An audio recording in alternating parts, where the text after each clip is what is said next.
Her true story. From Florida, my daughter-in-law laughed and said, "You don't belong here anymore," and moved her parents in, so I returned the next day. With the buyer, she redecorated my home. I erased her name from the deed. "You're nothing but dead weight and we've had enough. I'm moving my parents in, so pack your things and get out." My daughter-in-law's voice sliced through the air like the slap she probably wished she could have given me. She stood in the center of the kitchen with one manicured hand on her hip, the other pointing toward the hallway. "And don't act surprised, you've been freeloading for long enough." I blinked, unsure if I had heard correctly. "Freeloading?" I managed to whisper, the word catching on the edge of my dry throat. She stepped closer, a cruel smile playing at the corner of her mouth. "You should understand, you've served your purpose, you're done here." I didn't move. I didn't raise my voice. I only looked at her and then toward my son, who stood by the fridge holding a mug of coffee like it was the only thing keeping him tethered to the room. His eyes wouldn't meet mine. "Jacob?" I asked softly, but he said nothing, not even a shrug, just turned slightly so I couldn't see his face. And that was when she spat, yes, spat, right onto my chest.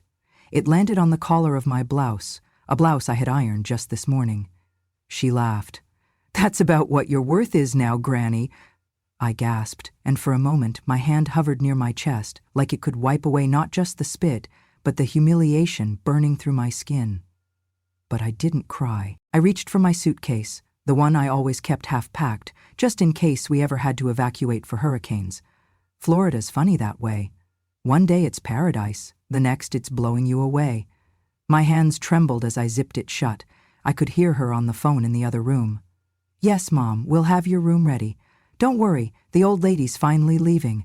My legs felt like they were made of stone. Every step toward the front door was an act of will, not movement.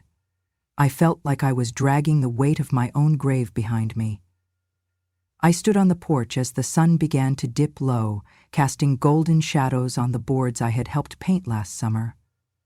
The suitcase thudded softly on the wood as I lowered it beside the lounge chair. It was the same chair I used to rock my grandson to sleep in when he was small and feverish. Now, I was the one who felt sick. "No room left in the house," she had said. "Every space taken." Her parents needed comfort. I was an inconvenience. I sat down slowly, feeling each joint creak like the rusted hinges of the porch gate. The air smelled like jasmine. That was my plant. I had raised it from a sprig no bigger than a pinky. I looked back at the door, half expecting it to open, half hoping my son would come out and say this was all a mistake. He never did. Instead, I heard laughter. Hers. And then the blinds shut. The mosquitoes started to bite as twilight settled in. I wrapped my arms around myself, the thin cardigan I wore no match for the Florida chill that comes when you least expect it. I didn't sleep that night. I rested, but not like someone who had peace, like someone trying to remember what peace once felt like. I thought about my husband. He had passed 5 years earlier, a quiet man with strong hands and a gentle heart. I wondered what he would have said. Probably nothing. He was like me that way.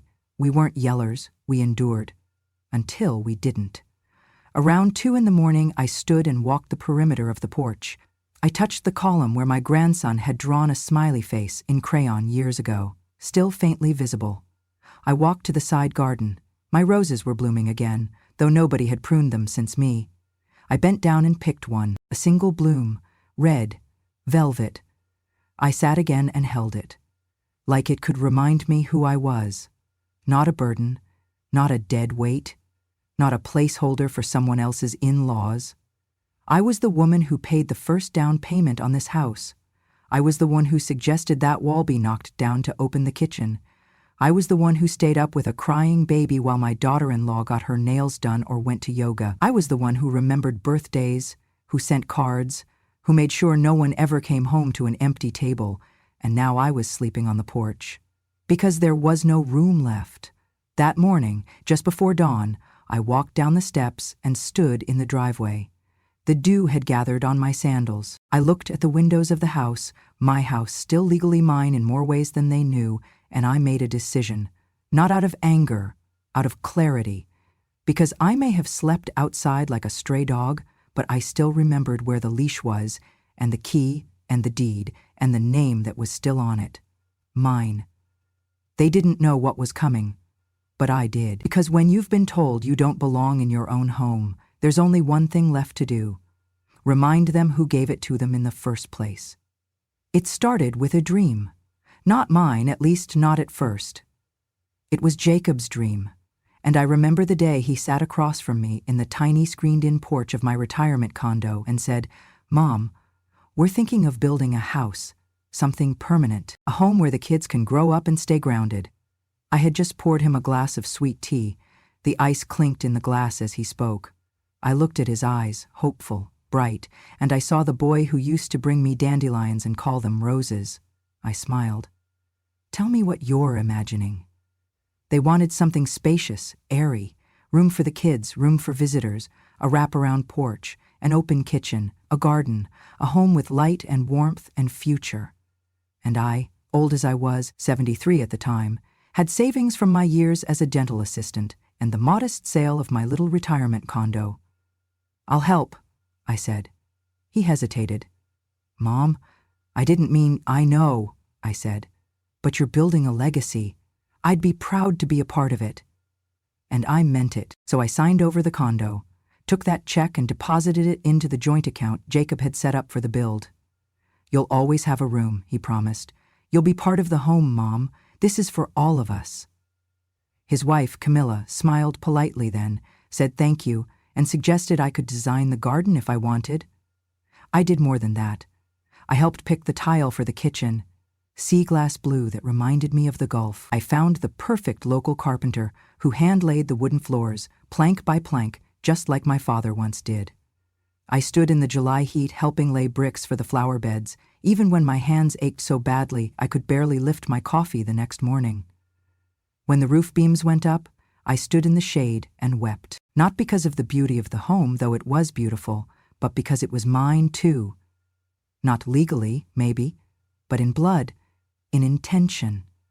When the nursery was painted, I hung a framed cross-stitch I had made years ago that said, "This house shall hold love." I had it embroidered for my own wedding. It followed me everywhere. They let me place it above the rocking chair in the corner, next to the window. And when the baby was born, my granddaughter, Lily, they named the second guest room after me, Granny's room, they said. I believed I would grow old there, that we would have Sunday suppers and weekday movie nights, that when I was too frail to travel, my home would be the place everyone came to. But slowly, like a trickle before a flood, things began to shift. It started when Camilla's parents began visiting more often. They were loud, demanding. "Why doesn't this room have blackout curtains?" her mother once said, frowning at the guest room. Then came the suggestion that I move my things into the basement, to make room for the in-laws when they visit. That was the beginning. The cross-stitch disappeared from the nursery. The Granny's room label was quietly removed from the door. My framed family photos were taken down from the hallway wall. When I asked, Camilla smiled. "Oh, we're just redecorating. Don't worry, we'll find a special place for your things." They never did. I began eating alone in the sunroom. They claimed it was easier to manage the kids without too many adults crowding the table. I was no longer consulted about house repairs or groceries. Once, I offered to bake cookies for Lily's birthday. Camilla said, "We ordered from Whole Foods, but you can help wash up afterward if you want." And suddenly, the dream house I helped build, the one I gave my retirement for, became a place where I was treated like a ghost. Not hated, not shouted at, just quietly erased. Until one day I stood in the garden, my garden, and realized I had not touched a single plant in 3 months. Camilla's mother had hired a landscaper. "Let's get some real design going," she had said with a laugh. I watched him pull up the lavender I had raised from seed, and that was the moment I realized this house I helped build was no longer mine, not even a little. I was no longer part of the foundation. I was the unwanted reminder of how it got started. The legacy I dreamed of was not it was leverage. And I was no longer needed. They had the house, but they forgot I still had the land. It happened slowly at first, like paint drying in the sun, barely noticeable until you glance back and realize everything has changed. It began with the walls. One Friday morning, I woke to the sound of scraping and scraping upstairs. I leaned over the balcony, and there she was, my daughter-in-law, Camilla, standing on a stool with a paint roller in hand, slathering over the soft sage walls we had chosen, together with a bold eggshell white. The sage felt warm, inviting, what I had chosen, and she was erasing it. I wanted to stop her, say, "That was my pick," but I paused. Instead, I whispered, "It looks brighter." She flashed me a cool smile. I wanted something modern, brighter, future-looking, not old lady. Future-looking, not old lady. That was me, now. Next came the altar. My husband's photo, the small Buddha statue, the candles. We had placed them on a special shelf in the dining room, part prayer, part memory. But one morning they were gone. I asked Camilla about them while clearing the breakfast plates. "Oh, we wanted a clean line in this room," she said. "We donated that stuff." She said it as if I might donate my own house next. Inside, my heart tightened. I reached for her hand. It was important to me. She let go like I was on fire. "It's not needed," she said. "We're donating it." Later, I discovered the altarpieces at the thrift store. They had sold them. I recognized my Buddha statue in someone else's garden the next week. And then, that tea set, the one I'd inherited from my mother, painted pale blue with hand-painted daisies. I brought it out on my granddaughter's 12th birthday. "Can I keep just one cup?" I asked quietly. Camilla looked at it and scoffed. "That tacky old set? You want to keep it?" "No, Mom, I'm getting a new Pottery Barn set today. That one's going." Her words landed like an axe. "Tacky old set." I closed my mouth. Instead, I nodded, carefully lifted the cup, wrapped it in tissue, and slipped it into my purse for safekeeping. That night, I sat alone on the back porch, the old cup resting beside me. I traced its handle, thinking of my mother pouring morning coffee under this very porch roof when I was a child. The air smelled of honeysuckle. I pressed my palm to my chest. My breath trembled, quiet, deep, old woman tremors, pulled straight from the years I spent building this family. Soon, the garden became unused. Camilla had landscapers come. She picked out expensive designer plants that thrived in suburban, barren soil, not heirloom tomatoes I'd planted for fresh salsa. My rosemary, my lavender, my cherry tomato bushes, they were gone. "I love that clean line," she said in passing, as if talking about furniture. She removed the planters I had painted. She covered the garden with stone. My vegetables replaced with monochrome turf, bright green, artificial perfection. Inside, they began selling off more things. A bookshelf filled with my old textbooks, Florida history, quilting patterns, birdwatching guides. Gone. She told me she'd upcycled them for Halloween decorations. I later found them shredded in a craft box. I tried to speak, but Camilla said, "You'll have to speak up. We have a vision without me." The final blow came one morning just 2 weeks later, when I walked into the living room and saw the framed wedding photo, my husband and me in youth, now missing. In its place was a blank wall, with a minimalist photo of Camilla's parents. When asked, she said, "Mom and Dad belong there now." I felt too tired for confrontation. Instead, I wandered upstairs, found my old jewelry box with decades of family photos, and slipped them into a drawer. I'd been trying not to cry in front of my grandchildren. I did not want to scare them or shame them, because they were sweet, impressionable.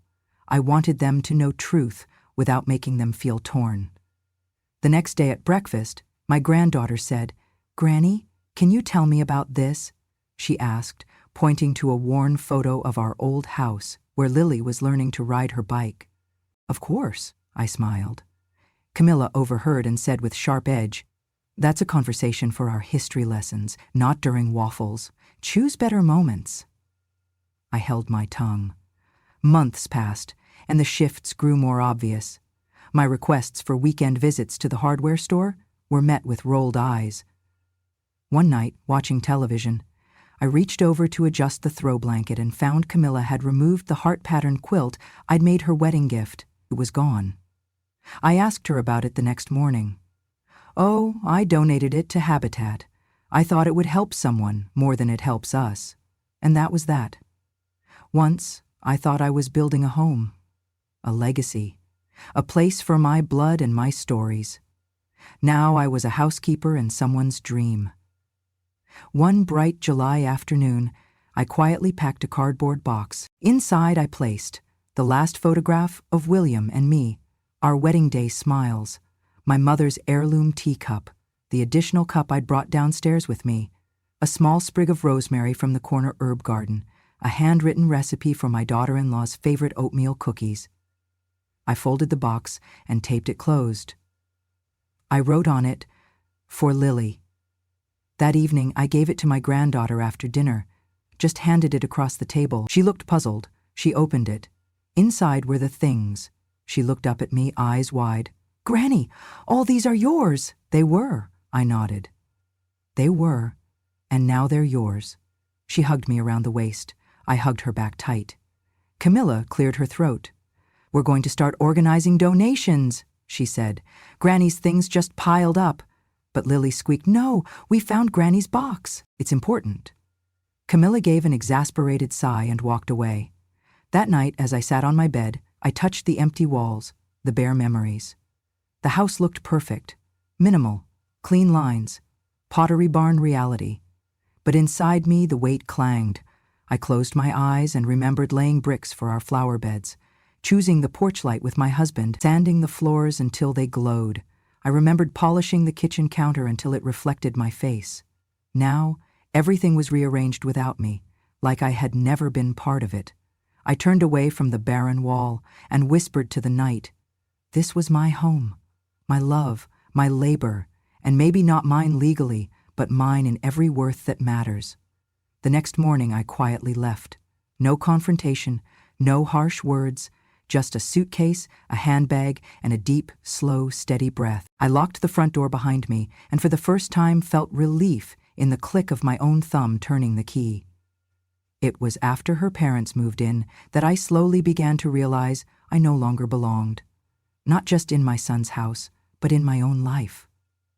They started with small things, a shift in how I was addressed, the way doors closed behind me instead of opened, the way weekends became filled with laundry and errands, not with conversation. One Monday, I folded towels in the laundry room when my daughter-in-law came down the stairs.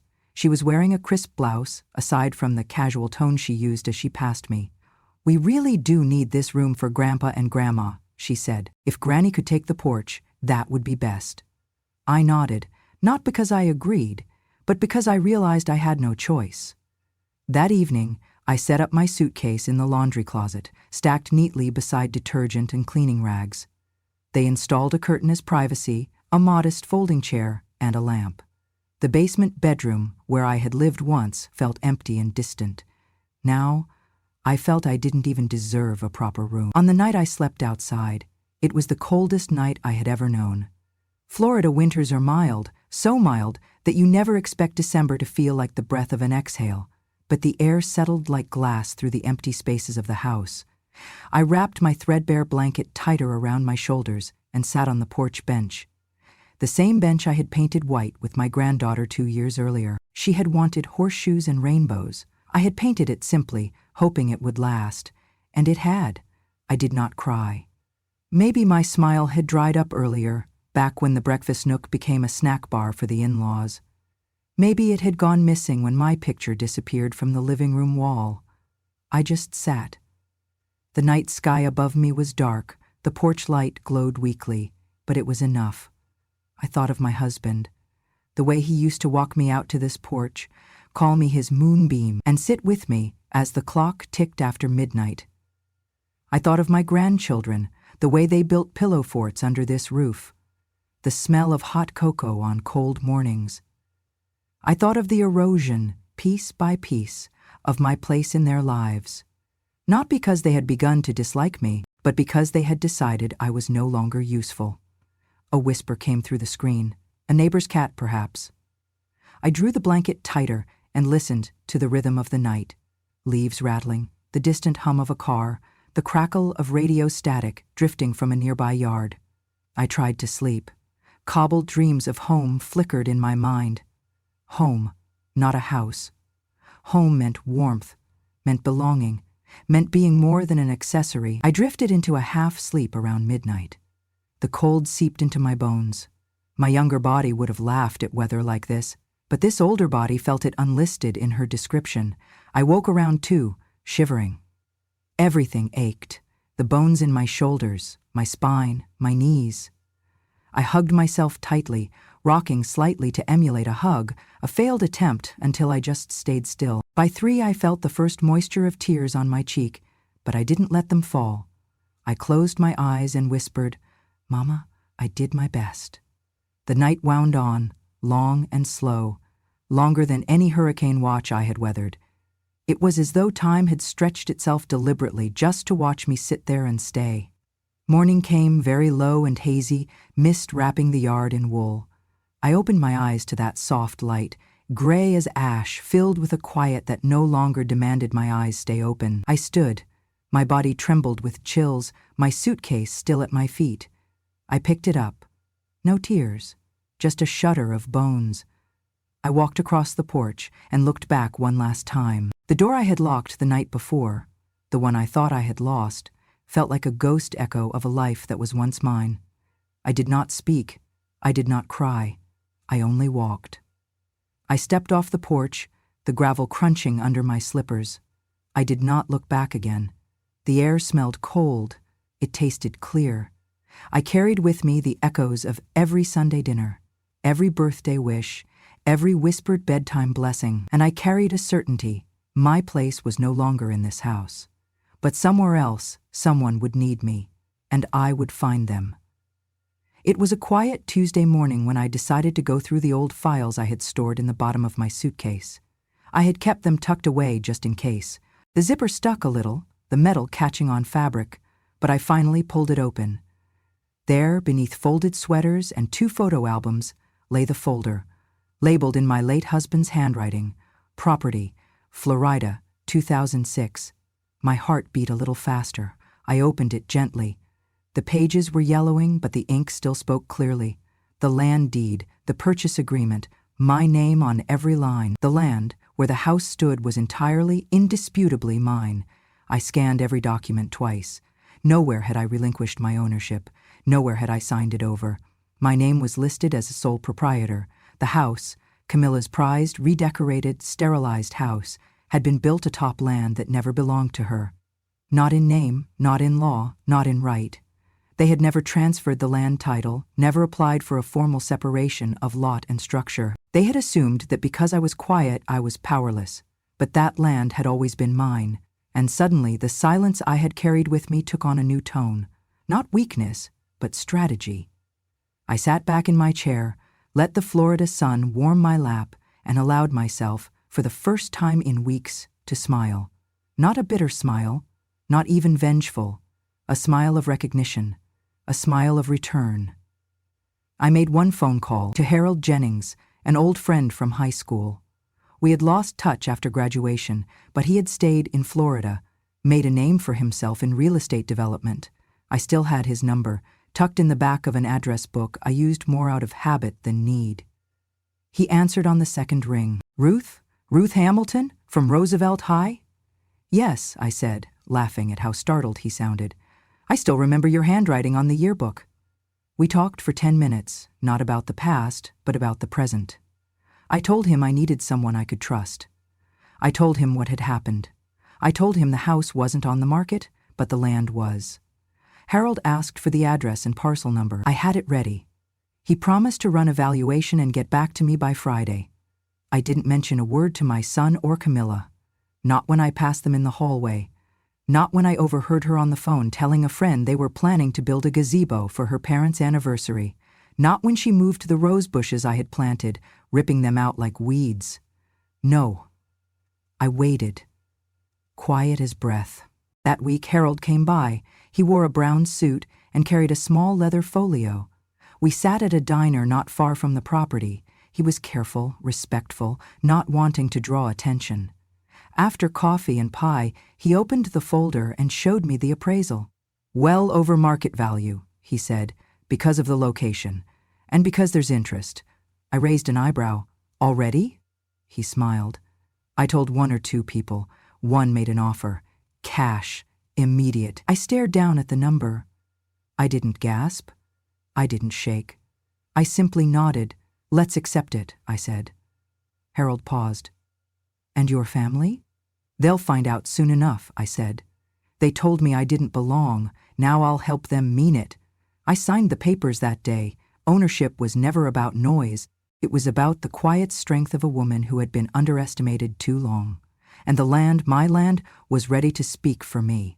The next morning, I put on my best blue blouse, the one with pearl buttons, and pressed my hair into soft curls. I wore lipstick, too, a soft red. Dignity, even in endings. I met Harold and the buyer at the edge of the driveway. He held a leather portfolio. She, a young woman in her 30s, carried a clipboard and we walked up the porch steps together. Camilla opened the door, her phone in one hand, a coffee in the other. Her eyes scanned me from head to toe, then flicked toward Harold and the woman. "What's going on?" she asked. I stepped inside without asking. Harold followed, nodding politely. "We're here for the final walkthrough." Camilla blinked. "Final what?" She turned to me. "Mom, what's this about?" I took the portfolio from Harold, pulled out the documents, and laid them gently on the dining room table. Her pristine table with coasters that matched the curtains. I pointed to the clause printed clearly on the second page. "This house," I said calmly, "sits on land I've owned since 2006. It was never transferred. It was never gifted. It was never yours." Her coffee trembled slightly in her hand. "You're kidding." "No," I said. "I'm not." She stepped forward. "You can't?" I looked her in the eye, firm and unshaken. "I can. And I have." Harold added, "The transaction was finalized yesterday. The land has a new owner. The house sits on it, and now it must be vacated." Camilla laughed, a high, panicked sound. "This is illegal. You can't do this. I'll call the police." "You may," I said, and she did. 10 minutes later, 2 officers stood on the porch. She waved them inside like knights. "This woman is trying to evict us from our own home." The officer turned to me. "Ma'am, do you have documentation?" I handed him the deed, the transfer documents, the certified letter of notice.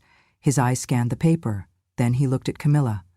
"Ma'am," he said gently, "this land no longer belongs to you. Legally, this is her property. The buyer has every right to request that you vacate." Camilla's face fell. She looked at my son, who had just entered the room, bleary-eyed and confused. He asked, "What is going on?" "I sold the land," I told him simply. "And this house was never yours, not fully. You all forgot that." He whispered something under his breath. Camilla began to cry. I stood still. No victory dance, no cruel smile. Just presence. "You wanted me out," I said. "Now it's your turn." There was no shouting. Only the sound of a chair being pulled out, of paper being folded, of consequences finally showing up to dinner. The buyer began taking photos. Harold reviewed the checklist. I turned toward the door, not because I was finished, but because I had already begun a new life the moment they pushed me aside. And now the house followed. The papers were signed, the keys handed over, and the echoes of their protests had faded. The house, once mine in silence, had been spoken for out loud. But the ending was softer than anyone might have expected. The buyer turned out to be more than just a young investor. She was the director of a non-profit organization that transformed underutilized homes into community spaces for elderly women who had been displaced, forgotten grandmothers, widows without pensions, caregivers left behind. The name of her group was Havenhearth, and their mission was exactly what I had needed months ago, to make sure no older woman ever had to sleep on a porch again. When she looked me in the eye that day and said, "We would love to have you stay, Ms. Hamilton, as an honorary advisor, someone to help us shape the space," I felt the sting of the offer, not because it hurt, but because it was kind. Kindness in the ruins of cruelty feels almost foreign. I thanked her, gently, and declined. I think it is time I lived in a place where no one calls me too much, not even with their silence. She nodded, understanding. I found a small apartment 3 blocks from the water. It was nothing grand, just 2 rooms, a little balcony, and a patch of sunlight that hit the east wall every morning like a kiss. I painted the walls myself. I bought a used bookshelf. I filled it not with frames of people who had forgotten me, but with novels I never had time to finish, poetry I had once taught in classrooms, and blank journals for the days still coming. I named every plant on the balcony.